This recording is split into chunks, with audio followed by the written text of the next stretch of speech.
semua, selamat datang di Blasman JTB Podcast. Be ready to be updated. Jumpa dengan saya, Dayu Satya, pada segmen Persona. Segmen Persona edisi kali ini akan lebih banyak membahas tentang permasalahan remaja. Remaja merupakan masa transisi dari masa kanak-kanak ke masa dewasa, yang mana masa ini kerap kali menimbulkan masalah pada remaja itu sendiri. Masalah ini dan karakteristik remaja yang sedang berproses kerap kali menimbulkan kekhawatiran bagi orang tua ketika anak-anak mereka sudah menginjak masa remaja. Kekhawatiran ini akan selalu dikaitkan dengan penyalahgunaan narkoba. Penyalahgunaan narkoba pada remaja biasanya terjadi karena kurangnya pengetahuan remaja tentang apa itu narkoba dan bahaya yang akan terjadi jika mengkonsumsi narkoba. Sehingga remaja akan mudah dihasut atau dibohongi oleh oknum-oknum tak bertanggung jawab. Maka dari itu, untuk memperluas lagi wawasan kita tentang apa itu narkoba dan bagaimana cara mencegah agar anak-anak tidak terpengaruh oleh narkoba, telah hadir bersama kita Bapak Iwayan Suartike SH, selaku Ketua Tim Pencegahan dan Pemberdayaan Masyarakat Badan Narkotika Nasional Kabupaten Gianyar. Selamat pagi Bapak. Selamat pagi. Ya, Om Swastiastu. Ya, baik Bapak, kali ini kita sudah menyebutkan tema pembahasan kali ini tentang permasalahan remaja, yaitu tentang narkoba. Karena pembahasan ini cukup lumrah dan kadang masih banyak remaja-remaja yang tidak mengerti kenapa harus narkoba. Apakah Bapak bisa memberikan sedikit informasi tentang latar belakang remaja yang menggunakan narkoba, padahal mereka sudah tahu apa bahaya dari narkoba tersebut? Iya, terima kasih Dayu. Tentunya sahabat JTB juga yang bergabung nanti dalam berbagi informasi kegiatan ini, tentunya kami mengapresiasi baik sekali kegiatan sekolah yang bisa nanti ke depannya sebagai bahan informasi berbagi ke anak-anak remaja dan masyarakat untuk melakukan pencegahan dini terhadap penyalahgunaan narkotika. Mungkin tadi disinggung atau ditanya sedikit gimana sih yang melatar belakangi Iya, seseorang benar. itu menyalahgunakan narkotika. Tentu kalau kita berbicara latar belakang, pasti setiap orang itu sebagai korban atau penyalahguna narkotika itu mempunyai latar belakang yang sedikit berbeda-beda. Mungkin di sini kita berbicara secara umum dulu ya. Orang biasanya dilatar belakangi terjadinya penyalahgunaan narkotika atau menjadi korban dari penyalahgunaan narkotika itu memang dari beberapa keluarga yang broken home. Tetapi tidak menutup kemungkinan juga dari kalangan keluarga yang orang tuanya berpendidikan, juga anak-anaknya juga berpendidikan, tetapi bisa saja terjerumus. Karena ini yang namanya narkotika ini tidak mengenal kalangan gitu, bisa saja menjadi korban. Karena seorang pemakai itu kita anggap sebagai korban dari penyalahgunaan narkotika.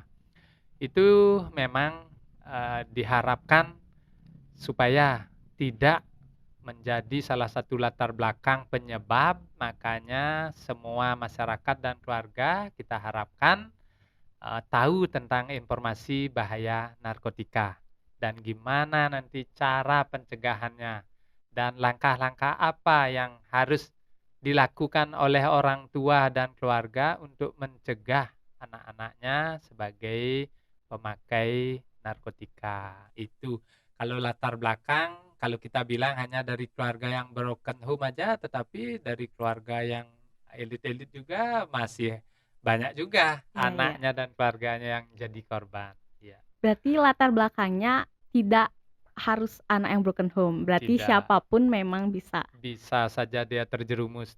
Dan orang-orang yang kena itu kan tidak orang-orang yang tidak sekolah. mereka yang kuliah, Hmm. yang sudah berpendidikan, punya pengetahuan karena tidak hanya orang yang tidak tahu tentang bahaya narkotika yang menjadi korban atau pemakainya, orang yang tahu juga bisa menjadi korban. Padahal setelah ditanya, mereka itu kita tanya, "Tahu sih narkoba itu berbahaya?" Sebenarnya mereka tahu. Itu dampaknya yang disebabkan juga nanti mereka tahu gitu.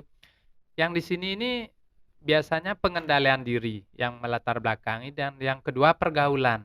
Oh iya, Heeh, pergaulan, pergaulan. pergaulan padahal mereka itu udah tahu loh, contoh-contoh kecil kayak merokok ini tidak baik, tetapi karena teman-temannya, karena pergaulannya mereka ikut-ikutan jadinya.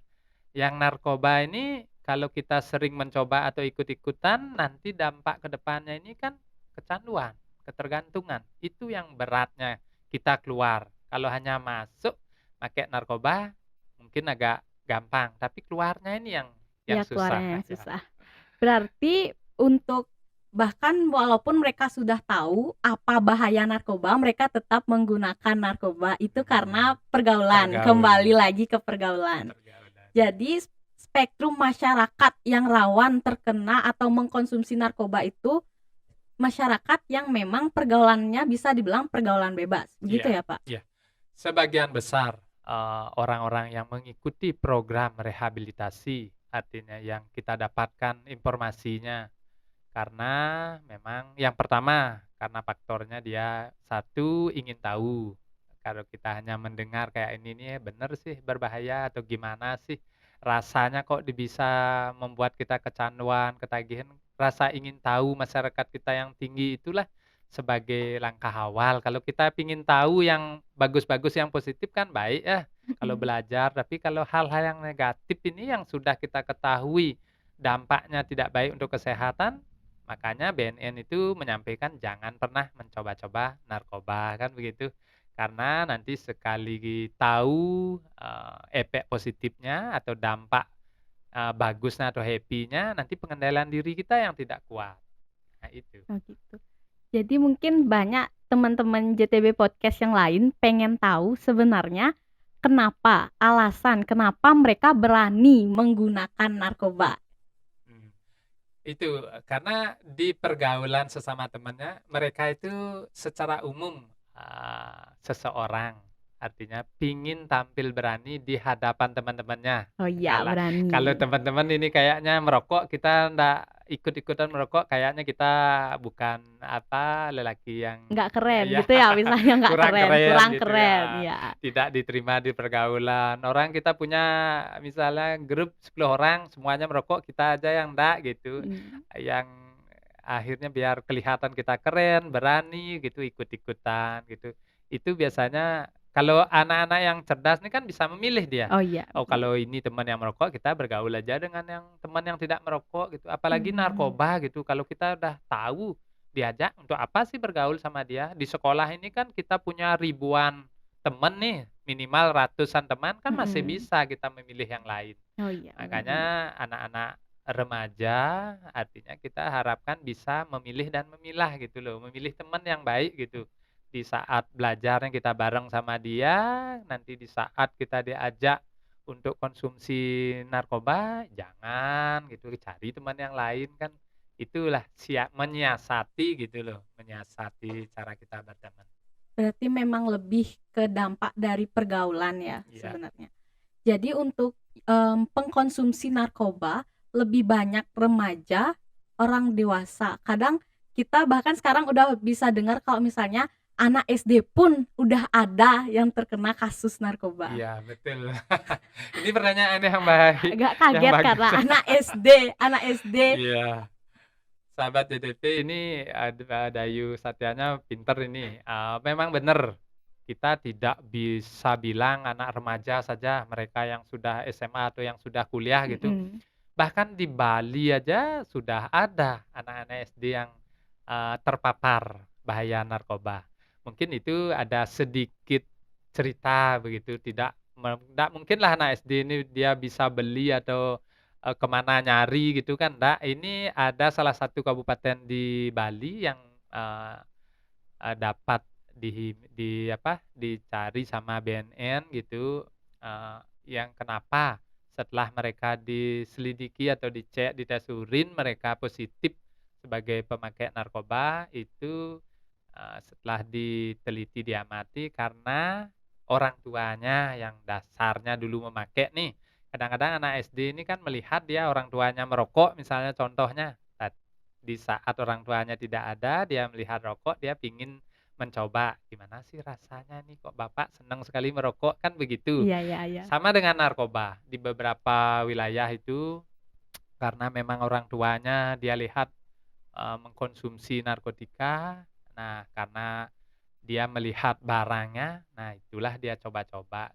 Sehingga begitu ada tes urin begitu, kok ada anak-anak SD yang sampai positif Iya. menggunakan narkotika. Setelah ditelusuri, ditanyakan, oh dia mengambil di rumahnya, di tempat orang tuanya menyimpan jenis narkotika itu diambil, dicoba begitu. Mmm. Sehingga, kalau memang mereka yang sebagai pecandu di Bali itu ndak ada yang SD, belum Belum ada, ada, ya. tapi di beberapa daerah ada. Iya, kalau beberapa daerah, kalau memang di Bali biasanya yang mau melapor mereka yang sudah kuliah Mmm, biasanya, ada juga yang sudah SMA. Memang remaja itu, lebih banyak, kasusnya karena memang rasa ingin tahunya, paling tinggi dia, iya bener bener. rasa coba-cobanya lebih banyak begitu. Kalau yang kalangan sudah bekerja, yang sudah dewasa itu kan mungkin kalau ndak ada uang atau yang ngasih gratis, kan ndak mungkin mereka memakai, begitu. Iya. Narkotika dan narkoba ini pasti kan Dayu baca-baca banyak jenis-jenisnya. Mhm. Jadi untuk remaja sendiri, mereka lebih banyak menggunakan narkoba yang jenis apa? Karena kan ada narkoba yang disuntik, yang seperti Mhm. itu, ada yang dihirup bahkan kayak gitu. Jadi kita pasti pengen tahu, sahabat YTB pengen tahu sebenarnya jenis narkoba yang sering dikonsumsi oleh remaja itu jenis yang seperti apa? Ya. Baik sahabat JTB, tentunya memang informasi ini perlu ya. Memang kalau dulu itu kita sering melihat orang memakai narkoba itu dengan jarum suntik kan, Mhm. jarum suntik yang disuntikkan karena memang, terjadinya banyak permasalahan juga selain menjadi korban narkotika, bisa saja mereka menjadi korban HIV/AIDS kan gitu karena menggunakan jarum suntik. Tetapi belakangan tahun ini memang seorang pengguna itu, yang khususnya mungkin di Bali itu yang banyak menjadi korban itu paling penggunaan sabu-sabu sekarang. Sabu-sabu ada yang menjadi korban penggunaan ganja dan yang ketiga paling di pil ekstasi. Itu 3 aja, kalau jarum suntik kayaknya, sekarang sudah tidak ada yang menggunakan jenis narkotika dengan menggunakan jarum suntik. Yang dulu pun, orang yang ikut rehabilitasi yang menggunakan jarum suntik jenis narkobanya itu sekarang dengan mengikuti program-program itu udah mulai dia bisa berhenti untuk menggunakan jenis narkotika yang disuntik. Mmm, berarti mereka menggunakan yang dihirup Iya, seperti itu? yang dihirup, kayak yang dihisap, kayak ganja itu kan Mhm. dihisap ya, kalau yang ekstasi kan diminum, ditelan ya. Mungkin 3 itu aja yang sekarang Mmm. masih, digunakan oleh korban penyalahgunaan narkoba. Kalau untuk jenis narkoba yang dihirup, apakah, kita sekarang kan udah mulai familiar dengan Iya, fenomena nge-lem pada anak muda. mhm. Nah, nge-lem mungkin sekarang kita taunya nge-lem itu dihirup. Apakah lem ada kandungannya sehingga anak-anak itu kadang orang dewasa menyimpulkan bahwa nge-lem ini sama dengan menggunakan narkoba? Iya. Mungkin kalau di Bali, wah mungkin jarang ditemukan ya, orang nge-lem gitu. Tapi Mhm. kalau, video-video yang kita dapatkan dari luar Bali itu memang anak-anak remaja yang SMA, padahal ada juga yang masih SD, dia itu menghisap lem gitu lah, makanya lebih ngetrennya dibilang lem gitu. Mungkin di sana kan ada beberapa kandungan juga, yang bisa sebagai bahan atau prekursor, narkotika yang memang mungkin di dalamnya ada septom, thinner gitu sebagai bahan-bahan pemula awal untuk, orang itu, membuat narkotika kan. Nah itu. Itu yang nanti memang ke depannya bisa mempengaruhi pikiran dan mental mereka gitu. Nah, misalnya kita yang normal ini nih, kalau kita ndak kuat gitu loh menghirup thinner atau aseton itu kan bisa pusing kita, Iya yang benar. makanya mungkin dari efek, nge-lem itu yang mungkin dia tidak bisa membeli jenis narkotika, nah itulah dipakai solusi atau jalan keluar begitu, yang tentunya lambat laun nanti kan jadinya mereka itu yang awal-awalnya mungkin pusing tidak baik, mungkin nanti berikutnya itu menjadi kebiasaan Iya, jadinya, kebiasaan. Apa mungkin anak-anak yang mungkin nih nggak sengaja mereka menghirup lem, apakah itu tergolong mereka sudah melakukan penyalahgunaan, ngelem itu tersendiri? Sebenarnya dari segi kesehatan sebenarnya tidak bagus. Kita kalau berbicara narkoba ini kan memang dia berasal dari narkotika, kan psikotropika dan zat adiktif lainnya. Kalau memang, eee beberapa golongan yang memang kita masukkan ke zat adiktif lainnya, dia kan belum bisa kita golongkan ke golongan narkotika, kan begitu. Artinya sama dengan beberapa zat yang membuat mereka kecanduan atau ketergantungan sama dengan orang merokok, tapi kan tidak bisa dia dijerat oleh undang-undang narkotika kan. Oh Padahal iya, rokok itu kan membuat kecanduan juga, tetapi kan, belum dilarang oleh undang-undangnya. Kalau yang di undang-undang narkotika itu kan yang memang beberapa zat-zat yang memang, ada kandungan narkotikanya.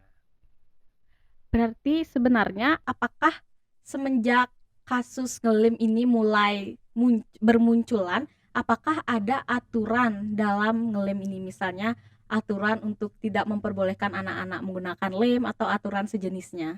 Iya, kalau himbauan memang kalau begini pada dasarnya, kalau di dalam undang-undang belum diatur, pasti ada peraturan Menteri Kesehatan, yang melarang biasanya. Apa hal-hal yang tidak baik untuk kesehatan, pasti ada aturan yang melarangnya, cuman kadang-kadang untuk penindakan hukumnya itu kan tidak semua gitu. Misalnya, kita kayak punya kita aturan dilarang merokok di tempat umum gitu, tapi kan hanya beberapa sajalah kalau orang yang melanggar itu kita tindak secara hukum begitu, paling lebih banyak kita pendekatan, memberitahu, mengingatkan begitu. Sehingga memang kalau itu, tidak sepenuhnya bisa kita jerat dengan undang-undang narkotika tersebut. Berarti dari kasus ngelem ini mungkin banyak di luar sana orang tua yang belum tahu tentang fenomena ngelem ini. Jadi mungkin bisa diawasi anak-anaknya agar tidak mulai misalnya kakaknya lagi bikin prakarya pakai lem gitu, adiknya kan iseng-iseng coba ngehirup lem sampai akhirnya kecanduan menghirup Iya. lem gitu ya. Ya, itu udah peran keluarga, terutama sahabat JTB. Artinya hal-hal yang tidak wajar, tidak biasa dilakukan oleh anak, itu harus diperhatikan ya. Baik, jadi kan tadi kita sudah berbicara masalah aturan. Sekarang tentang kan sering di berita-berita ada aparat berwenang yang menggagalkan pengedaran narkoba. Namun masih ada yang berhasil mengedarkan. Kira-kira ada modus terbaru dalam pengedaran narkoba tersebut? Ya, tentunya seorang pengedar ya, pasti dia selalu mengupdate lah cara-cara mereka Iya benar-benar, mengedarkan. supaya gimana biar masuk gitu ya. Kalau cara satu 2 sudah diketahui gitu atau gampang ditangkap, diambil, pasti mereka itu selalu menyiapkan strategi-strategi terbaru begitu. Makanya dituntut juga aparat dan petugas itu selalu mengupdate pengetahuannya dan cara-cara mereka. Memang secara umum kalau dulu itu seorang kurir atau pengedar itu kan umum dia dengan trik menempel begitu. Kalau sekarang mungkin, dengan membuang di suatu tempat gitu, nanti ada yang mengambil begitu. Bahkan sampai di Gianyar pun tempat suci kita pun bisa dijadikan tempat transaksi. Oh, pernah ada kasus kayak gitu? Pernah kita BNN Kabupaten Gianyar pernah mengungkap, mereka menaruhnya di tempat suci, nanti yang mengambilnya itu pura-pura mereka sembahyang ke sana mengambil narkotika gitu. Iya. Dengan yang mungkin secara umum kita kayaknya, "Oh, nggak mungkin lah di tempat, ibadah atau tempat suci kita transaksi seperti itu." Yang namanya mereka ini mencari aman atau, dalam tanda kutip biar tidak dicurigai sama petugas, apapun dilakukan, oleh seorang pengedar tersebut, begitu. Makanya kami juga koordinasi dengan Polres Gianyar, kalau di seputaran Jalan Bypass Ide Bagus Mantru itu bisa ditaruh beberapa, paket, narkotika begitu, nanti ada yang mengambil begitu. Itu tantangan berat petugas juga ke depannya. Kalau dulu kan mungkin dia menaruh satu tempat begitu, sekarang sudah bisa menaruh beberapa tempat dan nanti juga tidak hanya mereka mengelabui, mungkin nanti ada paket-paket palsu pun mereka taruh begitu, begitu diambil oleh petugas ternyata baru dicek lab, oh ternyata ini daun, bunga mitir biasa Oh, begitu, iya untuk, iya, mengelabui gitu. mengelabui. Mungkin nanti dikira kita lengah, siapa tahu nanti yang asli ndak diambil sama petugasnya kan begitu. Itu trik-trik seorang pengedar, itu sudah. Makanya kita, petugas dan masyarakat tentu harus meningkatkan juga kewaspadaan. Mhm.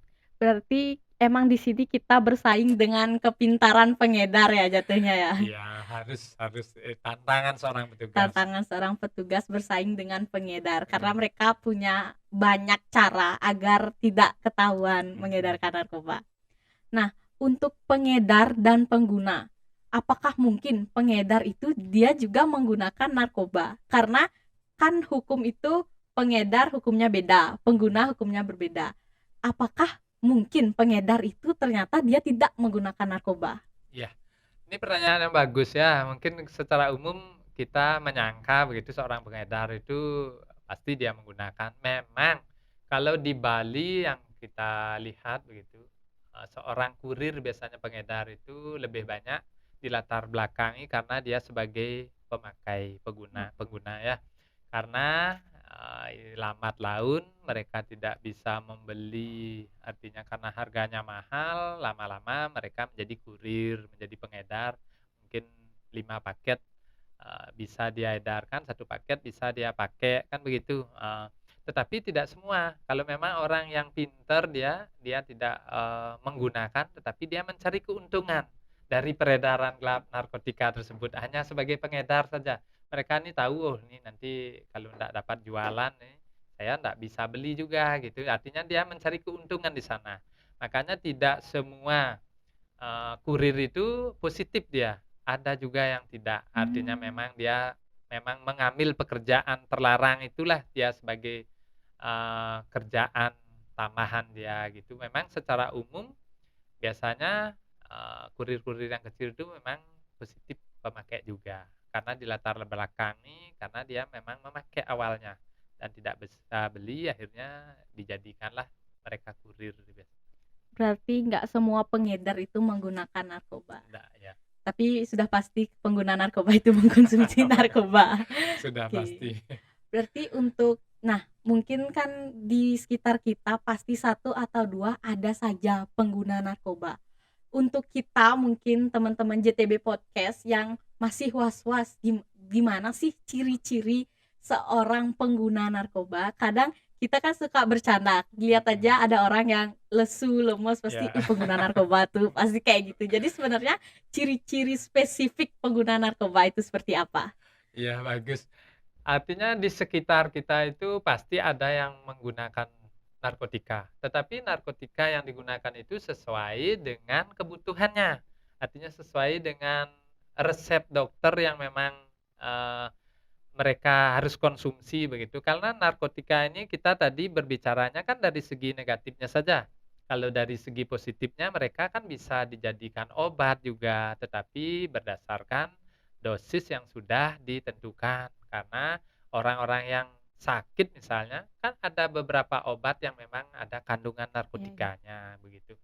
Tetapi yang kita bicarakan dalam hal ini kan penyalahgunaannya. Mereka yang tidak sakit, yang tidak harus mengkonsumsi narkotika, tetapi mengkonsumsi narkotika, apalagi dengan dosis yang, tidak ditentukan, kan begitu.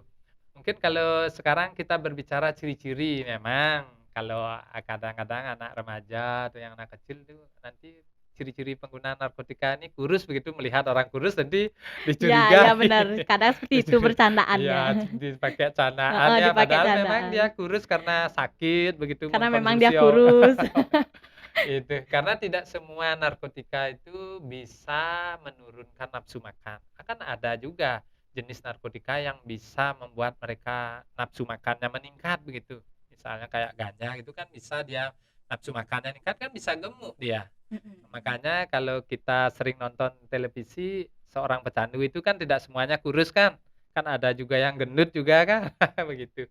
Mungkin secara umum sih begitu, tetapi orang-orang terdekatlah yang tahu begitu, yang dulunya mungkin dia biasa gitu, lama kok kurus gitu. Nah, masih bisa kita curigai gitu tapi jangan menuduh ya.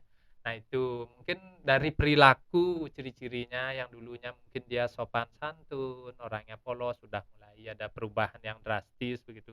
Karena perilakunya itu bisa dari beberapa ciri juga.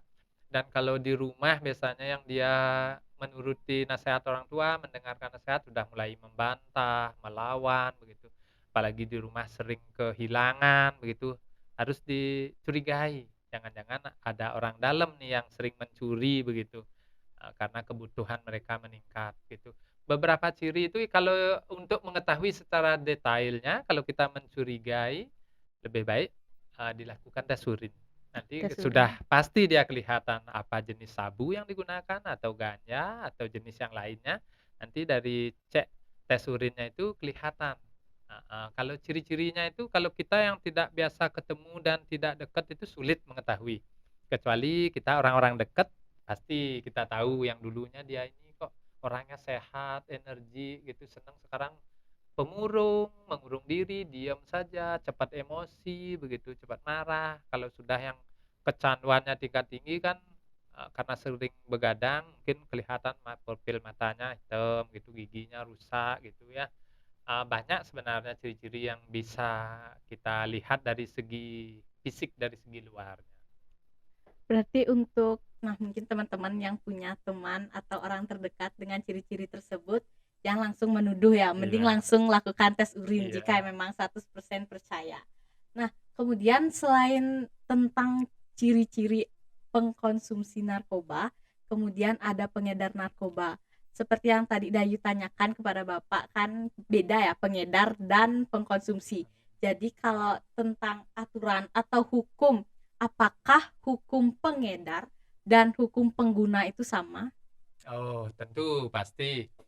Pasti ada perbedaan. Sebenarnya kalau masyarakat melalui, podcast DTP ini, kami sekaligus dari BNN Gianyar menginformasikan kalau seorang, pengguna narkoba itu dia dianggap sebagai korban dari penyalahgunaan narkotika. Mereka itu sebenarnya tidak dijerat hukum, makanya diharapkan melaporkan dirinya ke BNN bahwa mereka itu sebagai korban dari penyalahgunaan narkoba dan tidak akan dijerat hukum. Mereka mengikuti program rehabilitasi.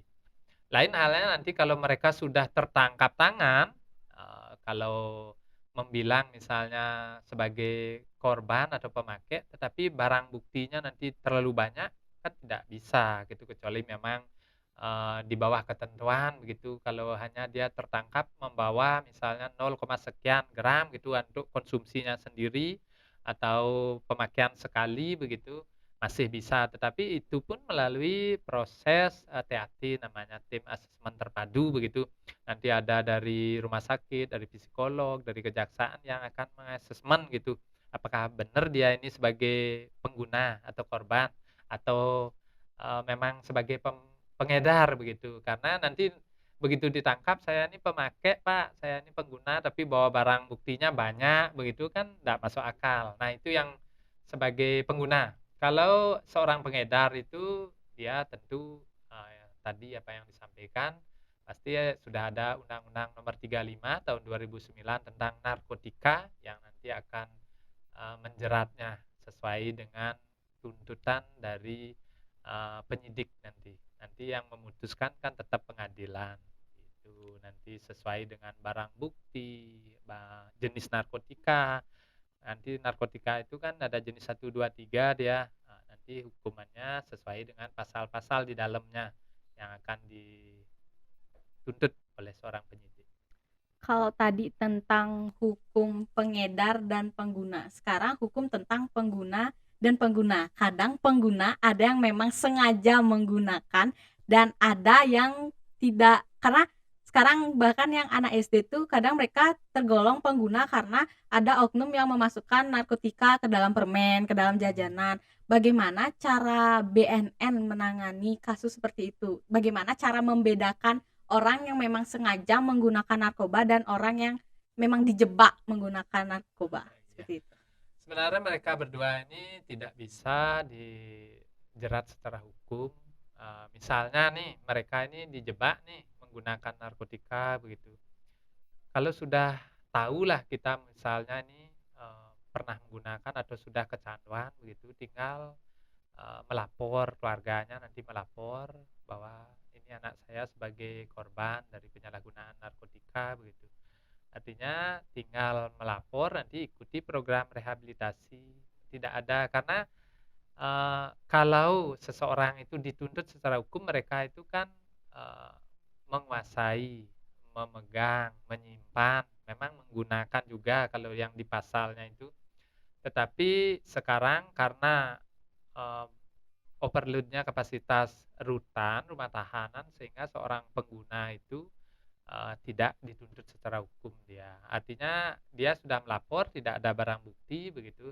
Walaupun nanti ke depannya itu masyarakat ini tidak perlu takut dia kalau melapor nanti ada penyidikan begitu, dari mana dapat, siapa yang memberi gitu, tidak. Nah, mereka yang penting sudah mau melapor, mau berhenti memakai, nanti dilaksanakan program rehabilitasi tadi, begitu sehingga mereka ini tidak dituntut secara hukum karena sudah dianggap sebagai korban dari penyalahgunaan narkotika tersebut. Oke, berarti korban itu mereka tidak dituntut hukum Iya, dan mereka melakukan program rehabilitasi. rehabilitasi. Nah, mungkin Pak Wayan Suartika bisa berbagi sedikit informasi atau mungkin boleh lebih ya Iya. informasi khususnya di Kabupaten Gianyar nih.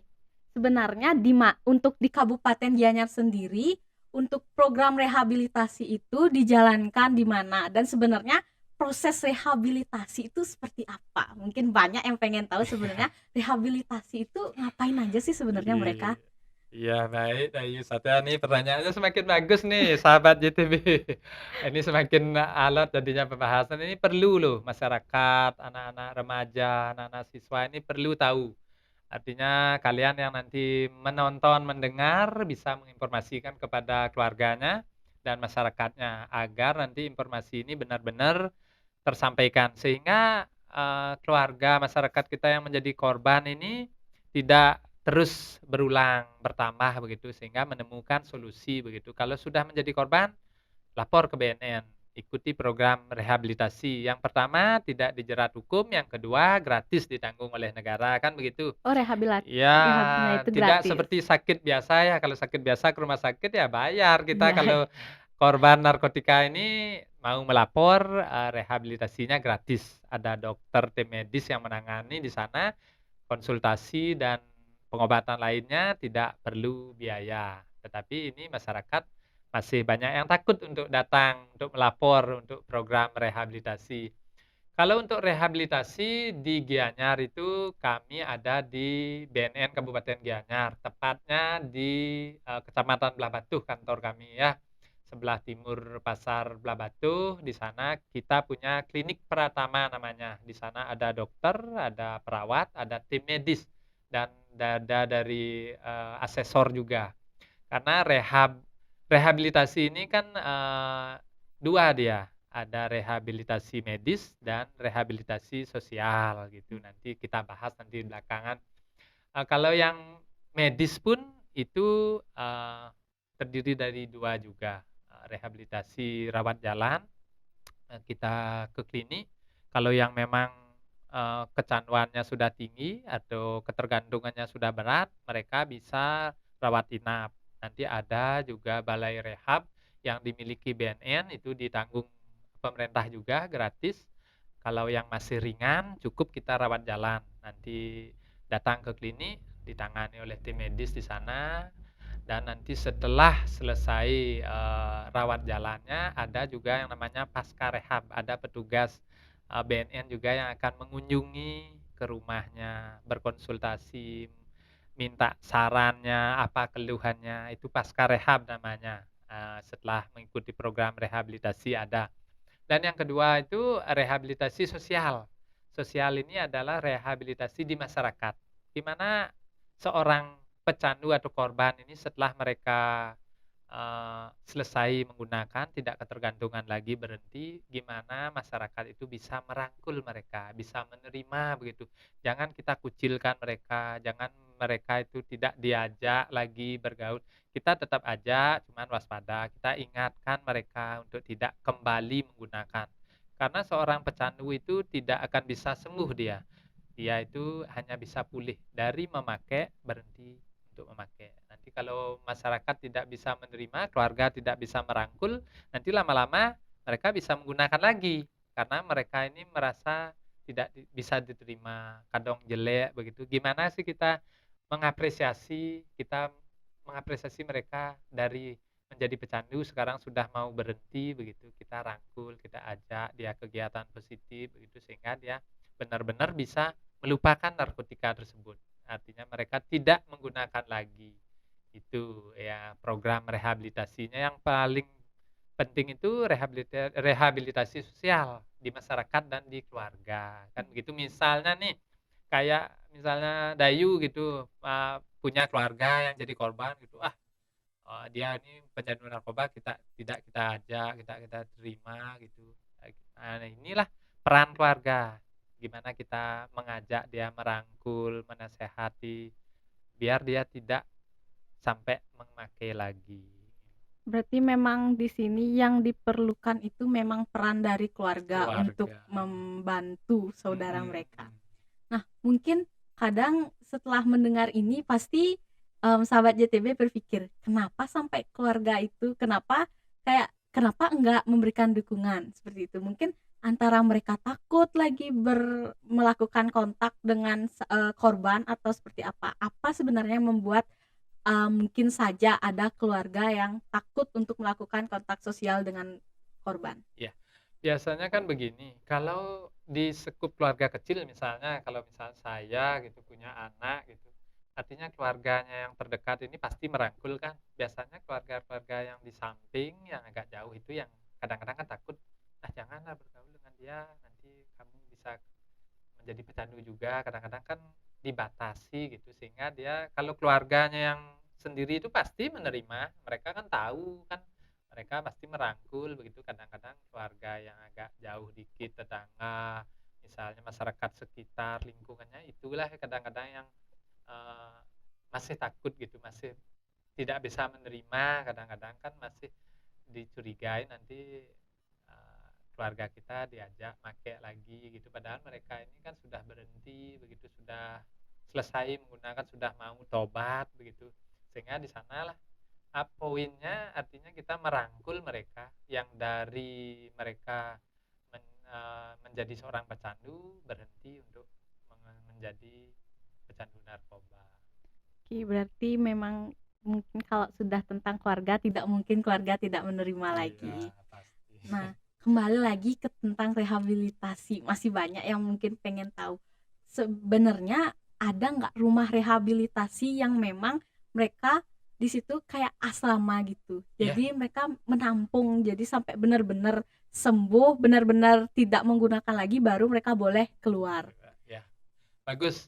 Kalau nanti sahabat JTB pingin tahu tempat rehabilitasi BNN, nanti bisa cari di Google ya. Kita di BNN itu ada di Bogor, Balai Rehabilitasi, ada di Makassar juga, itu luas, hektaran tempatnya di sana. Artinya mereka di sana akan diberikan pelatihan, diberikan kegiatan-kegiatan positif agar mereka bisa berhenti atau melupakan narkotika tersebut, gitu. Kalau di Bali sementara yang punya Provinsi Bali itu masih, bergabung dengan rumah sakit jiwa di Bangli, tapi dia khusus di belakang, khusus narkotika. Memang tempatnya di sana, tapi mereka itu di belakang, nah di sana ada yang rawat jalan. Tapi kalau di luar Bali, miliknya BNN itu masih di luar Bali, kayak di Bogor, Makassar itu ada. Mereka itu bisa minimal 6 bulan mereka rehabilitasi di sana. Bisa sampai 1 tahun begitu. Kalau mereka yang sudah kecanduan berat, ketergantungannya tinggi begitu ya. Dan itu pun ditanggung sama pemerintah di sana. Dan nanti kalau memang yang sudah terjerat hukum, mereka yang misalnya sudah ditahan, ada lapastik narkotika di Bangli juga di sana, dekat-dekat Penglipuran di sana mereka melaksanakan proses hukum, ditahan, ada juga di sana tempat-tempat untuk mereka melaksanakan kegiatan luas juga di sana. Artinya biar mereka nanti setelah keluar tidak lagi untuk mengkonsumsi narkotika tersebut. Nanti kalau untuk lengkapnya lihat di Google itu luas sekali. Balai rehabnya luas, dokternya banyak di sana. Artinya gimana seorang pecandu itu nyaman dia di sana nanti diberikan pelatihan. Artinya biar nanti setelah keluar itu benar-benar dia kuat terhadap ancaman bahaya narkoba itu. Berarti balai rehab ini sama seperti duplikat dari kegiatan sosial di luar, kayak dengan keluarga, berarti seperti itu ya di balai rehab Di itu? balai rehab itu keluarga tidak bisa di sana. Oh. Mereka itu khusus yang menjadi korban pecandu aja. Nanti keluarga hanya mengantar, nanti di sana sudah ada petugasnya banyak yang akan membidangi masing-masing. Nanti luas di sana, nanti kalau sudah misalnya dia pulih artinya ketergantungannya udah selesai, nanti bisa pulang dia gitu. Berarti memang hanya ada pengguna dan dokter Dokter dokter tim saja, medis oh, ya. tim medis. Oke. Jadi tadi sudah bahas tentang rehab, sekarang mungkin kita akan lebih bagus membahas tentang tips atau kiat-kiat untuk menghindari agar remaja tidak menggunakan narkoba. Ya, bagus. Ini sahabat JTB. Gimana sih kita tipsnya nih ke depan nih? Artinya untuk menghindari dari penyalahgunaan narkotika. Tentu yang pertama yang sudah sering kita sampaikan, jangan pernah mencoba-coba yang namanya narkotika. Itu yang pertama. Yang kedua, waspada dalam pergaulan, jangan sampai terjerumus, pintar-pintar memilih teman dalam bergaul. Dan yang ketiga, laksanakan kegiatan-kegiatan positif Nah, ya. kegiatan Misalnya kayak ini positif. nih kita belajar podcast misalnya, atau ada beberapa ekstra kegiatan olahraga. Artinya untuk biar kita tidak terjerumus gitu loh, biar tidak pikirannya ke narkotika begitu. Misalnya kegiatan-kegiatan anak remaja ini sekarang kan banyak yang kegiatan positif gitu. Dan dekat dengan orang tua juga, karena anak-anak sekarang ini kan udah mulai dewasa, agak jauh dengan orang tua kan. Mhm. Yang kedua tidak mau mendengarkan nasihat orang tua, sudah menganggap diri pinter gitu, serba bisa gitu. Lebih banyak mungkin nyari informasinya di media sosial begitu, sehingga agak jauh dengan keluarga. Dan yang terakhir juga kita, harus tingkatkan keimanan, keagamaan ya. Tentunya kita harus rajin juga berdoa, kuatkan ajaran agama agar tidak mudah kita terjerumus dalam penyalahgunaan narkotika. Nah, yang terakhir nanti keluarga juga dan masyarakat juga. Masyarakat ini perlu juga berperan serta untuk melaksanakan kegiatan P4GN, artinya pencegahan tentang bahaya narkoba agar generasi muda kita, masyarakat kita tidak terjerumus dalam penyalahgunaan narkotika dan peredaran gelap narkoba. Berarti memang di sini perlu tips-tipsnya yang memang kembali lagi Dayu mendengar dan bahkan sahabat-sahabat JTB Podcast bahwa memang yang paling berperan aktif dalam remaja saat ini adalah keluarga. Baik teman-teman, itulah tadi pembahasan kita lebih banyak tentang narkoba. Terima kasih telah menyimak pembahasan yang sangat bermanfaat kali ini. Dan nantikan lagi segmen Persona di edisi selanjutnya. Hanya di Blasman JTB Podcast. Be ready to be updated.